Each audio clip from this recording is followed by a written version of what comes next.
مگر جب یہ شہباز شریف کا صاحب کی وہی گفتگو تھی جو انہوں نے اس دن کہی ہے جب وہ جیل میں گئے ملنے آئے کہ این آر او کی بات نہیں ہے. انہوں نے ایک جو بہت اچھی بات کہی ہے، وہ کہتے ہیں نواز شریف کا حوصلہ بہت بلند ہے. جیل کے اندر ان کا جو حوصلہ ہے وہ لڑنے کو تیار ہے، یعنی کہ آج بھی وہ اسی جگہ کھڑے ہیں جہاں وہ جی ٹی روڈ پر تھے.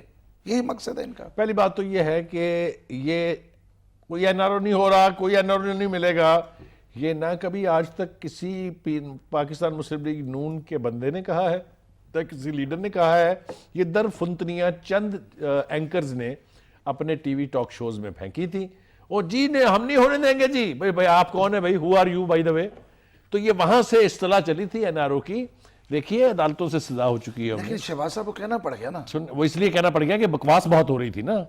اچھا اسمبلی کورٹ عدالتوں سے سزا مل چکی ہے، 2 مقدمات اور چل رہے ہیں، فوج کے ساتھ مخاصمت ہے، باقاعدہ کنفرنٹل پوزیشن ہے. کون دے گا این آر او اس میں؟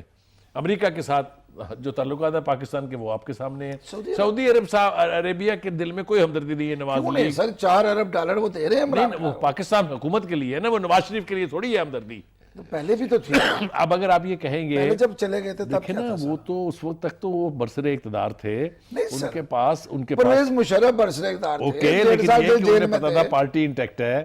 ابھی تو میرا نہیں خیال کہ سعودی عرب سے، اگر آپ کو یاد ہو جب دونوں بھائیوں کو انہوں نے بلایا تھا اور فوج مانگی تھی، تو اس وقت ہم نے تو یہی سنا تھا کہ ان کی شدید ناراضگی ہے. جو کنگ ہیں سعودی عربیہ کے وہ بہت ناراض ہیں، ولی عہد اس سے بھی زیادہ ناراض ہیں.